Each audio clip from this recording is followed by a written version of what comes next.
Hi, you're watching Spirit of Life. I'm Norm Curry, and today we're speaking with Father Victor Farrugia, who's a parish priest at St. Augustine's Church in the city.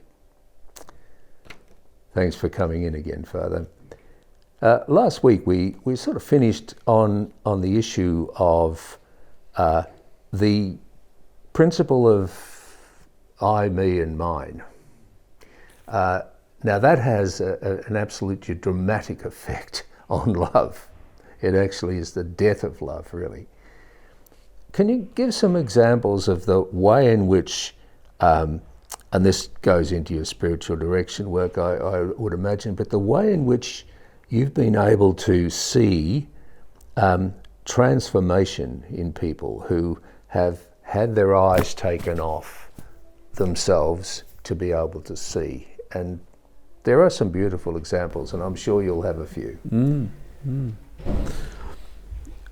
Well, I remember one particular situation where the person suffered a lot from, what would you call it, blaming, you know, really did the wrong things and couldn't see, you know, how he can undo the past, and therefore kind of almost like I'm condemned, so to speak. Yes, yeah. And I remember I said to him, I said, listen, you know,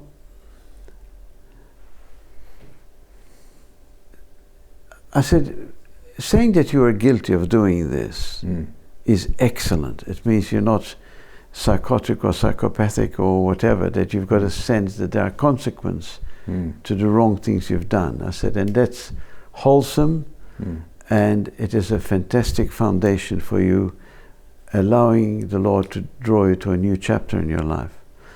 I said, but shame, wallowing in shame, being sucked into that self-negation, I said, is definitely nothing to do with love. You might think you're being honest by wallowing and drawing yourself. And I often use the example of Peter and Judas, you see. Judas, they both betrayed Christ, as we would say we betray love as well.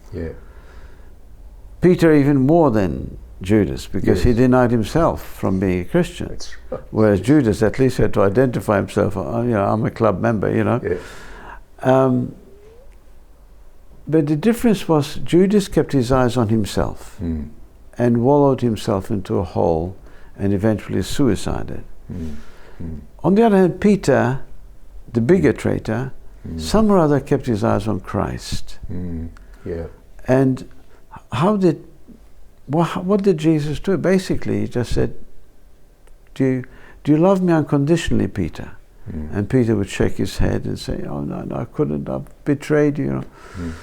And Christ would still look at him and say, Peter, can you love me unconditionally? Agape, you know. And Peter still couldn't get himself, you know. But Peter would keep saying, but I can kind of love you as a friend, you know, sort of, you know. And eventually the third part, Jesus says to him, philo, which is in Greek means, you know, love you as a friend. He said, okay, Pete, can you at least love me as a friend?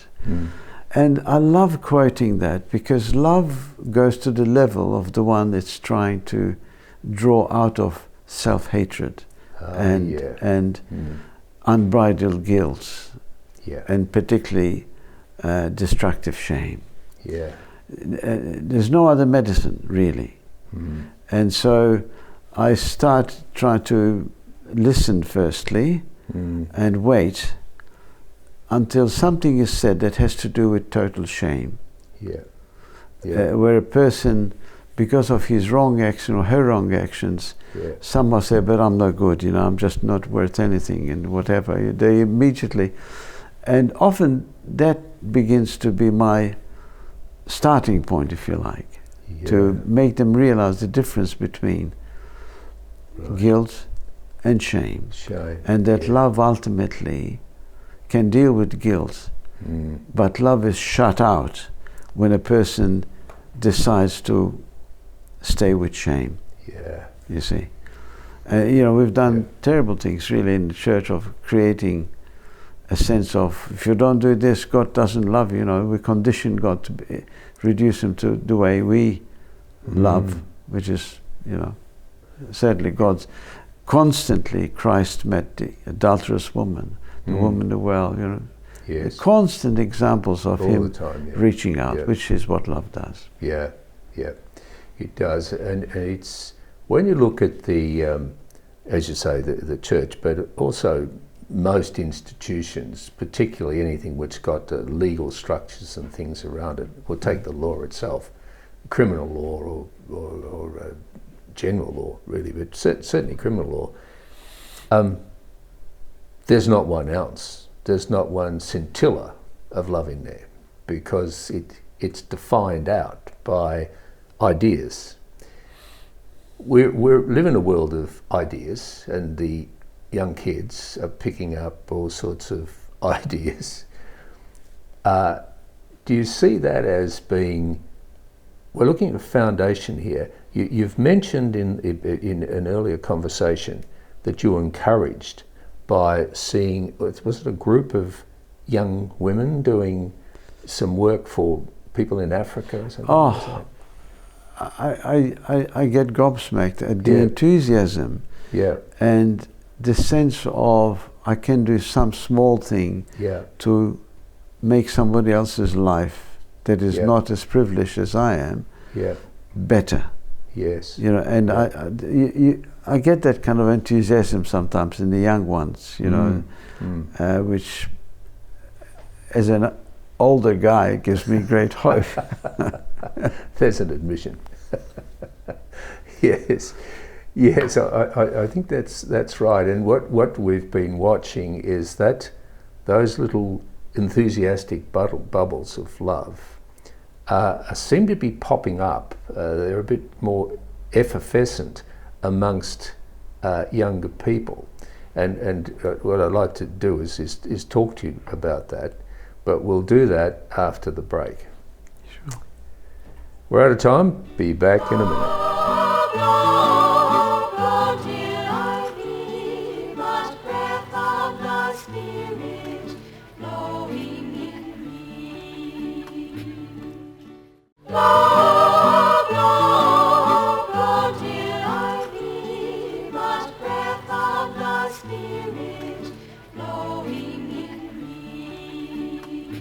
Welcome back. You're watching Spirit of Life. We're talking to Father Victor Farrugia. Father, we were talking about these young people, and one mention you made about some young women who did some fairly remarkable stuff. Give us a bit more of that story.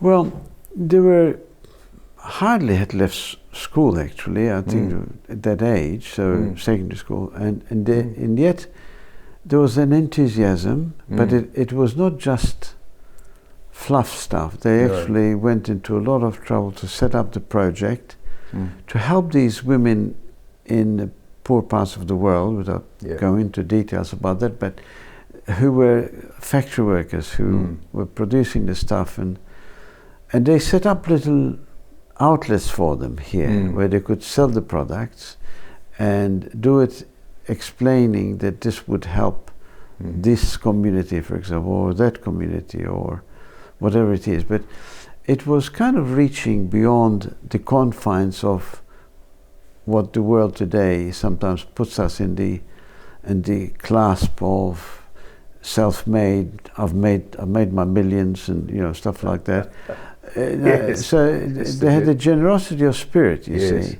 And I see the same thing with those who, like Pope Francis often says, encourages, love the world, be open to treating the environment properly. I mean, but in this case, they were treating the human environment in a way that, through their little projects, they were helping these women and their families in order to be able to earn a bit more by setting up, an outlet, if you like, for the product, you see.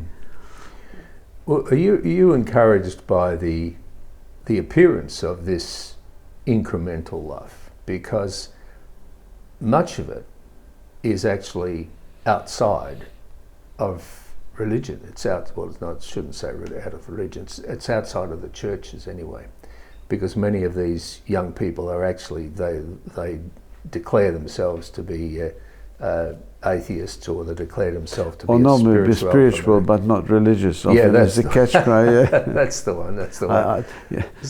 I don't know how that works, but anyway, that's. Well, what's that say? What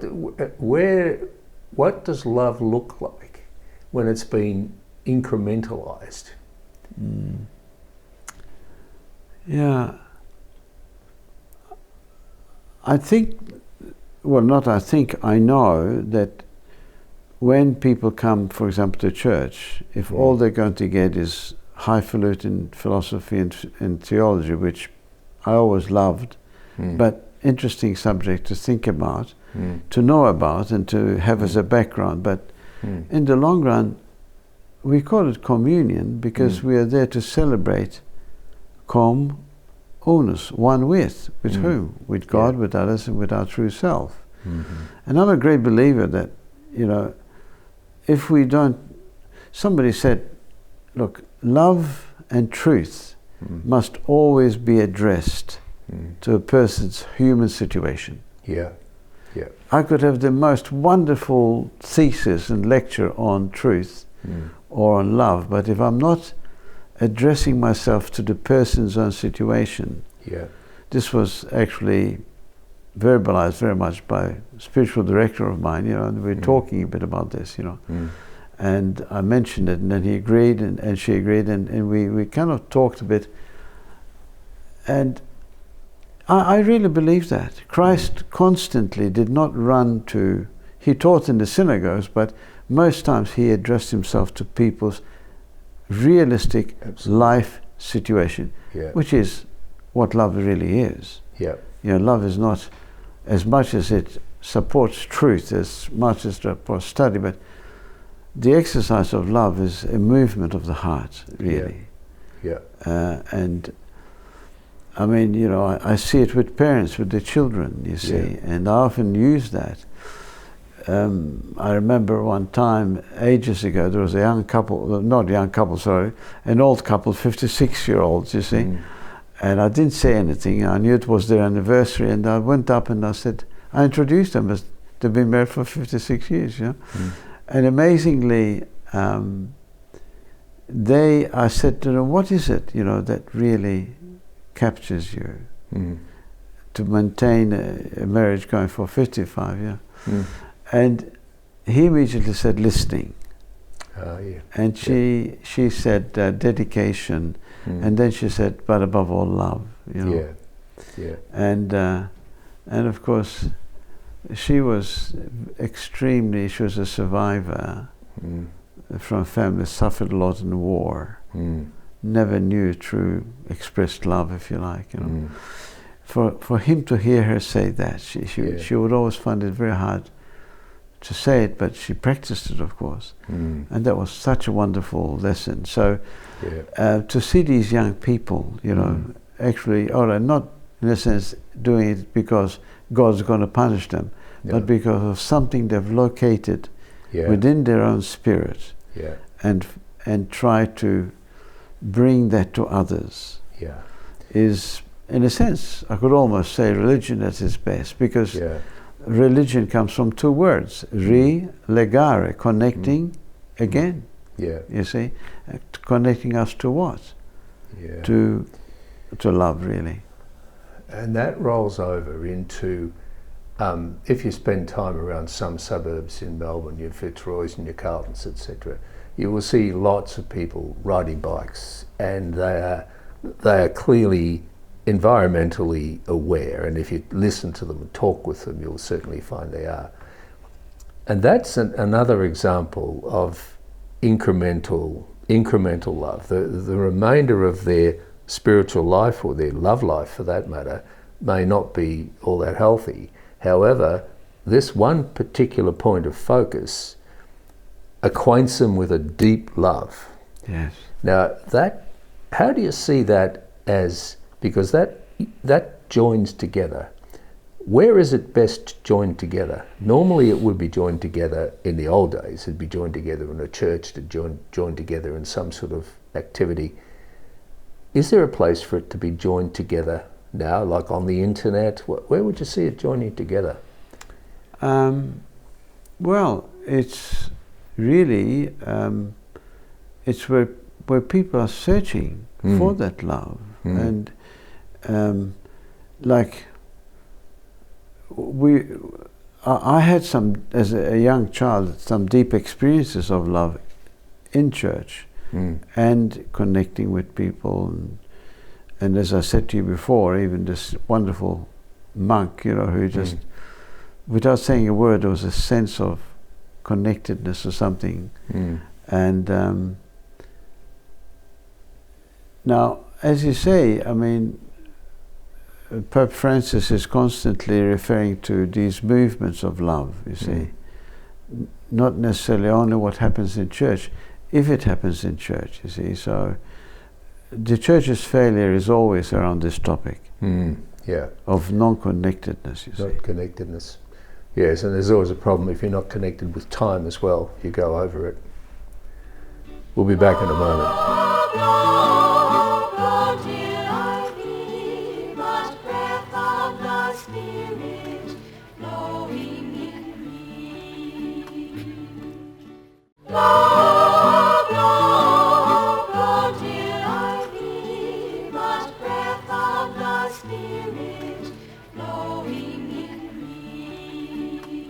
Welcome back. You're watching Spirit of Life, and we're speaking with Father Victor Farrugia.